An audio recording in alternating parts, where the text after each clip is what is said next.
On a freezing February night in 2004, a quiet stretch of Route 112 in rural New Hampshire became the center of a mystery that has haunted investigators for more than 20 years. A young woman's car was found crashed on a dark, isolated road.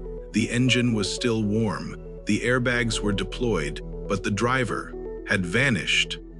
This is the disappearance of 21-year-old nursing student Maura Murray, a case filled with unanswered questions, strange details, and theories that refuse to fade. February 9, 2004 began like any other day for Maura at the University of Massachusetts Amherst, but by the afternoon she suddenly emailed her professors, telling them she'd be gone for a week due to a family emergency. There was no emergency. The explanation was a lie. She packed her dorm room carefully, clothes, toiletries, textbooks, personal items, nothing rushed, nothing chaotic. Then she withdrew $280 from an ATM, bought alcohol at a nearby liquor store, and left campus alone. Surveillance video shows her calm and collected, almost purposeful. But in the days before she vanished, Maura had been emotionally shaken. For nights earlier, she unexpectedly broke down during a late shift after receiving a disturbing phone call. And 2 days before leaving campus, she crashed her father's car after a party, an accident that left her embarrassed and stressed. On the morning she disappeared, she searched online for rental condos in Vermont and the Berkshires.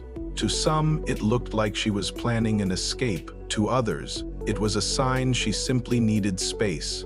By the afternoon, she was on the road in her old black Saturn, heading north toward the mountains where she planned to go. Remains unknown.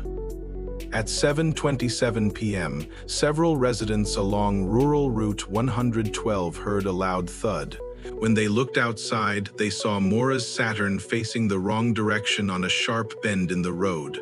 The front end was lightly damaged and the airbag had deployed. A passing school bus driver, Butch Atwood, stopped to help. Maura seemed shaken, but not injured. When Atwood offered to call police, she refused, telling him she had already called AA. But there was one problem. There was no cell service in that area. Atwood returned home and called 911 at 7:43 p.m. Police arrived minutes later. And in that short window, Maura had vanished. Her car was locked. Inside were her makeup, gloves, a box of wine spilled on the seat, maps, and schoolwork. But her phone, wallet, backpack, alcohol, and possibly some clothing were gone. It looked like she left on foot. But went where?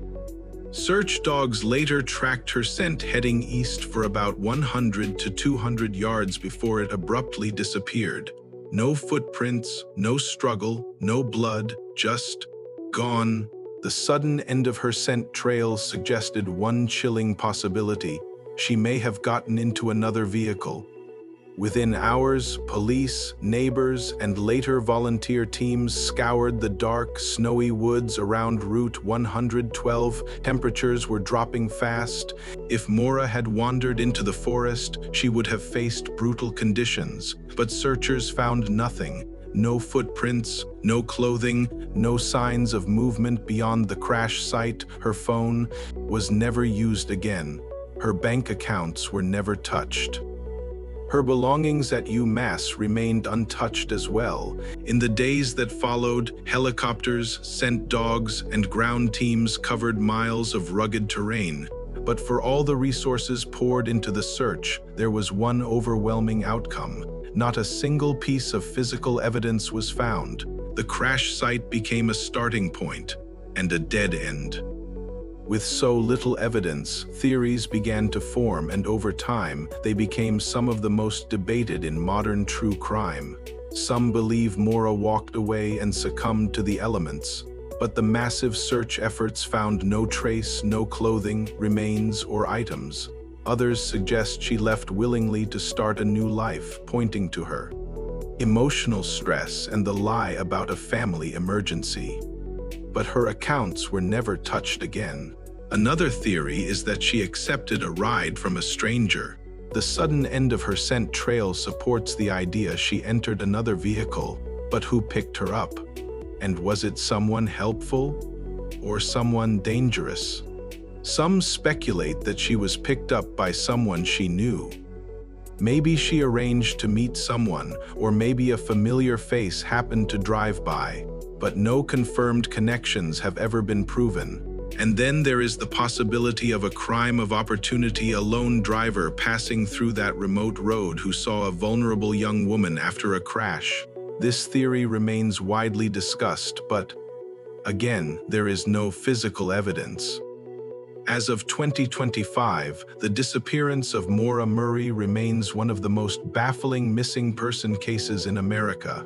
The FBI has been involved, hundreds of tips have come in, but there are still no confirmed sightings, no remains, no suspects, and no decisive leads. Her family continues to search for answers, refusing to let the case fade. They've kept her story alive for 2 decades, hoping one breakthrough might finally bring clarity. But the truth is, after 20 years, the trail is colder than ever. On a lonely stretch of highway, in the freezing dark, Maura Murray vanished without a trace. No evidence, no final message, no known destination, just a mystery that refuses to let go. If you have any information regarding the disappearance of Maura Murray, contact law enforcement. Her family still waits, hoping someone somewhere knows the missing piece. Thank you for watching. Be sure to subscribe for more deep dives into cases that continue to baffle us.